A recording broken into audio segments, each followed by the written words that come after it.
स्वाधारं गगनसदृशं मेघवर्णं शुभांगं लक्ष्मीकान्तं कमलनयनं योगिभिर्ध्यानगम्यं वन्दे विष्णुं भवभयहरं सर्वलोकैकनाथं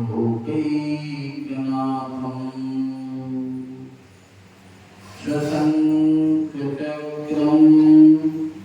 सकिरीटकुण्डलं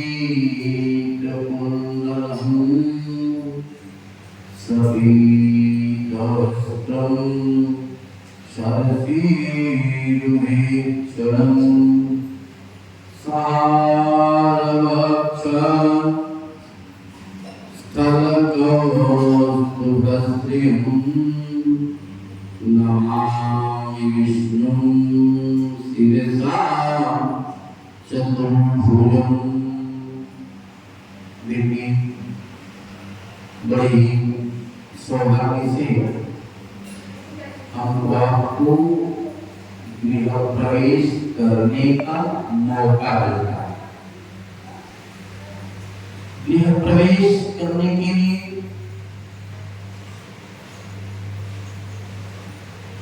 तमाम विधाएं, लेकिन जो शास्त्र की विधा निर्धारित की गई है, गृह प्रवेश किया क्यों जाता है, गृह प्रवेश किस विधि से करना चाहिए, अगर ये विधि हम आप स्वीकार करते हैं तो निश्चित हमारे आपके मकान में से अष्ट शल्य दोष समाप्त हो जाता है। सबसे पहले ये जानना चाहिए कि गृह प्रवेश किया करो। एक राक्षस था, उस राक्षस का नाम था अंधकासुर, और वह अंधकासुर के पास आंखें नहीं था, लेकिन उस अंधकासुर की उत्पत्ति शिव के तेज से ही हुआ था।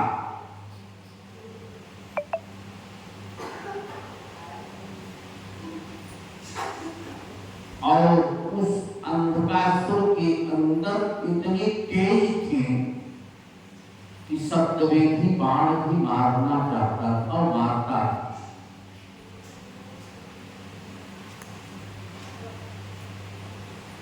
दैव योग से उसके अंदर ये इच्छा जगी कि हम ब्रह्मा को खुश करने के लिए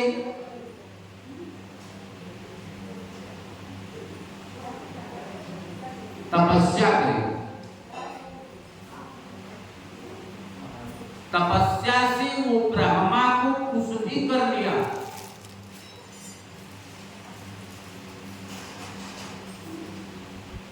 और ब्रह्मा जब खुश हुए,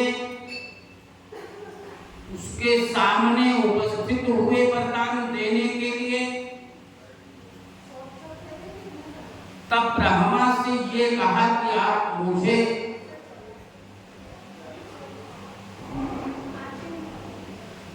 वरदान देने के लिए आए हैं, तो मैं जो वरदान मांगूंगा उससे देना होगा, ये त्रिवाचा आप कर लीजिए।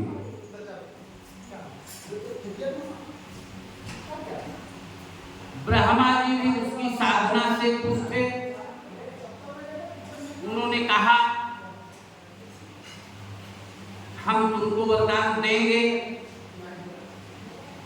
त्रिवाचा जैसे ही प्राप्त कर लिया तो अंधकासुर ने कहा कि जितनी बड़ी पृथ्वी है उतना बड़ा मैं हो जाऊं।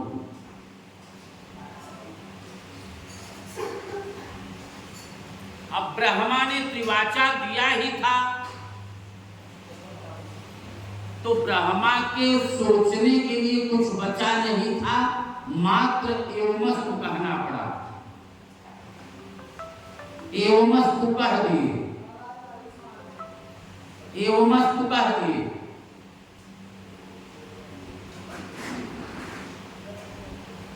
जब एवमस्तु कह दिए, वैसे ही ब्रह्मा धीरे धीरे विकास करते, माने वो अंधकार से बढ़ने लगा, और जैसे जैसे वो बढ़ने लगा, उसके अंदर अहंकार जन्य हो गया, अहंकार पलने लगा, और जिस दिशा में चलता था उस दिशा में ही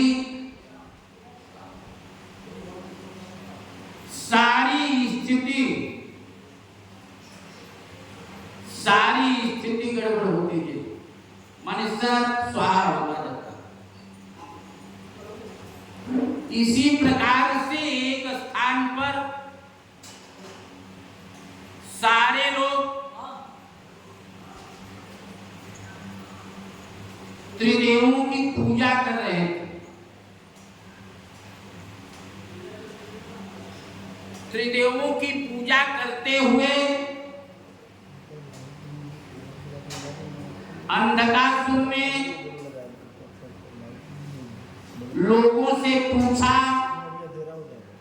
कि आप किसकी पूजा कर रहे हो?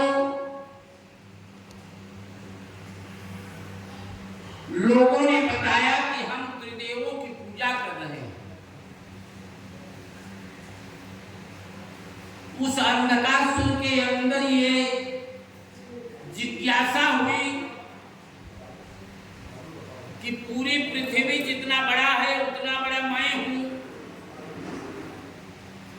तो मेरी भी पूजा होनी चाहिए। उन त्रिदेवों की पूजा करने वालों से कहा कि आप लोग मेरी पूजा करना प्रारंभ करो। लेकिन पूजा करने वाले लोग ये कहे कि हम आपको जानते भी नहीं, इसलिए आपकी पूजा हम नहीं करेंगे। कहा यदि ब्रह्मा कह देंगे तब आप लोग पूजा करोगे? लोगों ने सोचा कि हाँ, जब कहेंगे तब हम करेंगे। अब पूजा के स्थल को छोड़ करके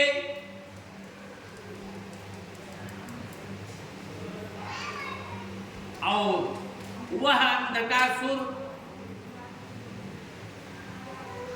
ब्रह्मा के पास चला गया और ब्रह्मा से कहा, अब ब्रह्मा को पहचाना नहीं, वो समझ में नहीं आ रहा ये ब्रह्मा।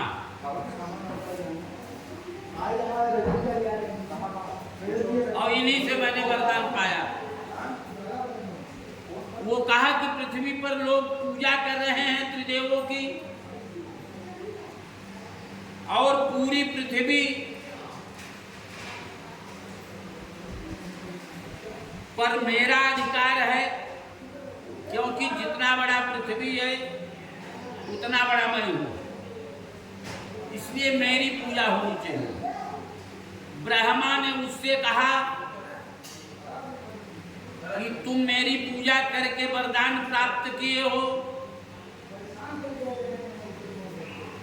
क्या मैं तुमसे कहा था कि तुम मेरी पूजा करो? कहा नहीं, आपने नहीं कहा। तो ब्रह्मा ने कहा कि मैं किसी को कहता नहीं हूं पूजा करने के लिए, जिसकी जो इच्छा वो करे, और हम सामने वाले को कहेंगे भी नहीं कि आपकी पूजा करो।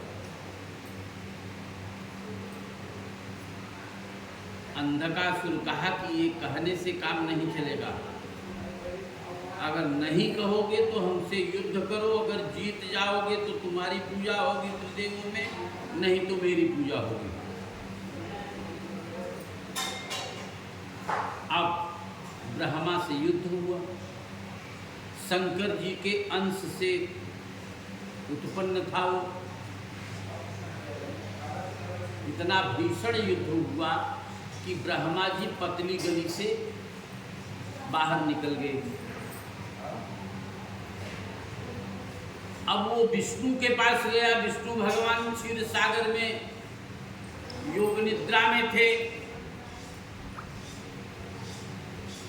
उन्हें किसी तरह से योग निद्रा से बाहर लाया। विष्णु भगवान ने भी कहा कि हम किसी को कहेंगे नहीं। कहा यदि नहीं कहोगे तो युद्ध करो, अगर आप विजय पा जाओगे तो आपकी पूजा होगी, नहीं तो हमारी पूजा होगी।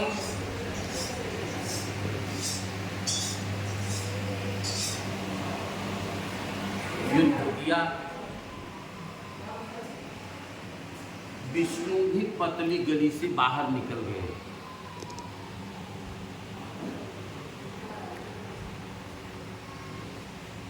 शंकर जी के पास गए। शंकर जी से भी युद्ध हुआ। शंकर जी भी उसे मात नहीं दे पाए, पतली गली से बाहर हो गए। तब ब्रह्मा विष्णु महेश ये तीनों एक स्थान पर उपस्थित होकर के विचार करने लगे आपस में कि किया क्या जाए। तब तक वहां भी पहुंच गया कौन? अंधकासुर।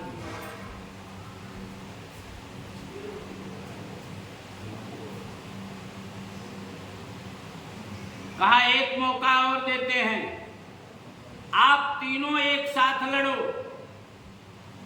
हम अकेले। यदि आप जीत जाओगे तो आप तीनों की पूजा होगी, नहीं तो हमारी पूजा होगी। तीनों एक साथ लड़े, लेकिन युद्ध में विजय नहीं प्राप्त। विष्णु भगवान ने उसे एक बार उल्टा करके लेटा भी दिया और ब्रह्मा से ये कहा जमीन में इसे गाड़ दो।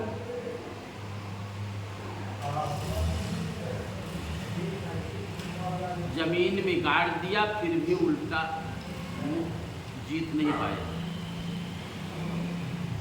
इसीलिए जब हम आप मकान बनाते हैं तो बनाते समय भूमि पूजन करते हैं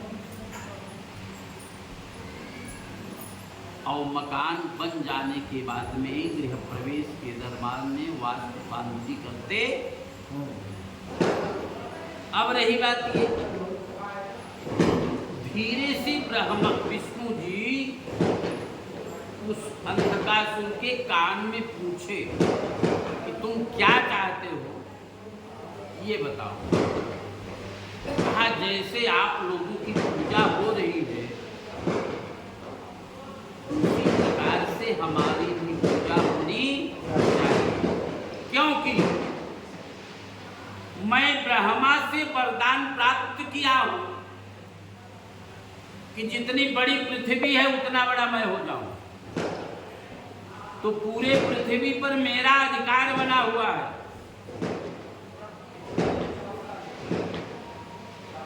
तो वो अंधकासुर ये कहा कि कोई भी जमीन पर मकान बनाए या दुकान बनाए,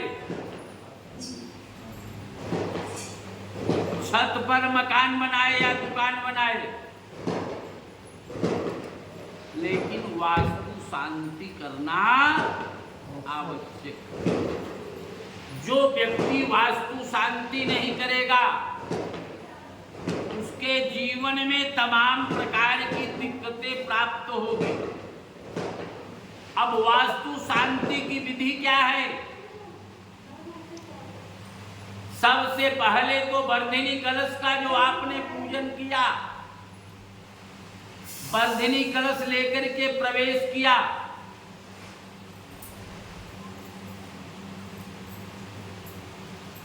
इसके पहले आपने भूमि पूजन भी किया होगा, किया था, समझ रहे हैं? और मकान बनने के बाद में ये जो वेदियां बनाई गई हैं, इन वेदियों में सबसे पहले कुल देवी का ध्यान किया जाता है, इसके बाद में महाकाली, महालक्ष्मी, महासरस्वती सहित 9 कोटि दुर्गा देवियों का भी ध्यान किया जाता है, तथा स्थिर लक्ष्मी की प्राप्ति के लिए पीढ़ा पे जो सप्तशत मातर बने हुए हैं उनका भी ध्यान किया जाता है स्थिर लक्ष्मी की प्राप्ति के लिए। इसके बाद में ये जो मकान माने वास्तु पीठ बना हुआ है, यही वास्तु पीठ, यही वास्तु पीठ आपके पूरे मकान का नक्शा है। कहां पर कौन से देवता रहेंगे, कहां पर कौन से देवता रहेंगे।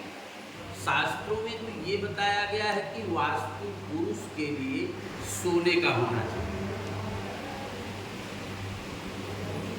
इसीलिए अब सोना तो व्यवस्था ऊंचाई की तरफ है, इसीलिए ये होता है कि चांदी का सिक्का रहता है, उसी से काम आगे बढ़ाया जाता है, इसीलिए चांदी का सिक्का बनाया गया। इधर आदित्यादि नवग्रहादि देवता हैं, ये कलशों की व्यवस्था को बतलाया भी गया है। अभी पुण्याहवाचन भी हमको आपको करना है।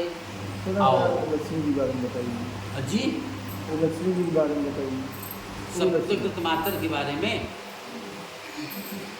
वो लक्ष्मी, हाँ हाँ हाँ, उनके बारे में ये बता रहे हैं कि जैसे जब व्यक्ति कुल देवी का ध्यान करता है, जैसे एक के बाद में कौन सी गिनती आती है, 2 की गिनती आती है, 2 के बाद में कौन सी गिनती आती है, 3 आती है। तो पहली गिनती में कुल देवी का ध्यान हम आप करते हैं। देवियां हैं, कुल देवी में 16 देवियां, 16 देवियों में रखती है जी। और रिद्धि और सिद्धि ही स्थिर लक्ष्मी को प्रदान करते हैं। आप इसमें देखेंगे ये जो बिंदु बने हुए हैं, सबसे ऊपर 1 बिंदु, फिर 2 बिंदु, फिर 3 बिंदु, फिर 4 बिंदु, फिर 5 बिंदु, फिर 6 बिंदु, फिर 7 बिंदु। समझ रहे हैं कि ये एक सिस्टम, क्वांटम सिद्धांत के आधार का सिस्टम। क्रम से जब आप करेंगे किसी भी यज्ञ में सप्तशत मातर का ध्यान पूजन व्यवस्थित करेंगे तो उसी 7 बार हमको आपको मौका मिलता है, हमको आपको विकास करने का 7 बार मौका मिलता है। एक मौका को अगर हम आप छोड़ देते हैं तो दूसरा मौका भी आता है, दूसरे को छोड़ते हैं तो तीसरा मौका भी आता है, इसी प्रकार से 7 मौका हमको आपको मिलता। अब उसमें अगर हम आप ध्यान दे देते हैं तो कभी न कभी चांस बढ़िया बन जाता है। अब रही बात लक्ष्मी जी के आना तो अच्छी बात है, तीसरे पॉइंट में जो 3 देवियों का पूजन हम आप करते हैं वो रहस्यमय है। उसका क्या रहस्य है, जैसे 3 देवों की बात पूछेंगे तो क्या बताएंगे आप, ब्रह्मा, विष्णु और तो ब्रह्मा की पत्नी का नाम क्या है, सरस्वती, विष्णु की पत्नी का नाम लक्ष्मी, शिव की पत्नी का नाम पार्वती। लेकिन अगर त्रिदेवियों का नाम पूछा जाएगा तब क्या बोलेंगे, महाकाली, महालक्ष्मी, महासरस्वती। यहां पर ये उल्टा क्यों हो गया?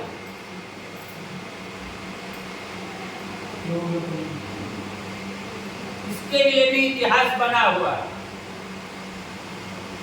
एक बार सारे देवता और दैत्यों में युद्ध हुआ। सारे दैत्यों से देवता हार गए, पराजित हुए, और पराजित होकर के ब्रह्मा की शरण में गए। ब्रह्मा ने हाथ उठा लिया कि मैं कुछ नहीं कर पाऊंगा। विष्णु भगवान के पास गए। विष्णु भगवान योग निद्रा में मस्त थे। उनका भी जवाब मिल गया। शिव के पास जब गए तो शिव ने कहा कि जब दो फेल हो गए तो हम अकेले क्या करेंगे। जैसे यहां पर जितने भी लोग बैठे हैं, केवल हम बोल रहे हैं।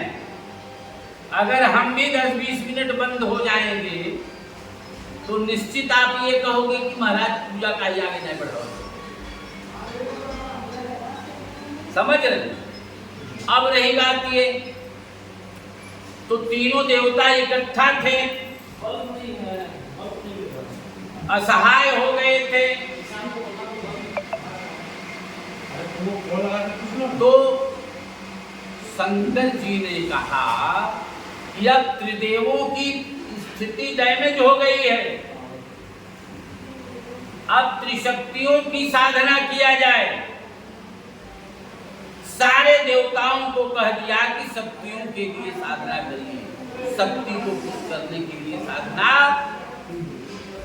सारे देवता शक्ति की आराधना करने लगे। चूंकि शंकर जी ने प्रेरणा दिया था, इसलिए वही पार्वती काली के रूप में आकर के प्रकट हो गई। बोलिए काली मैया की जय। काली के रूप में आकर के प्रकट हो गई और भक्तों से पूछा कि आप क्या चाहते। भक्तों ने कहा कि राक्षसों ने मेरा राज्य भी छीन लिया है,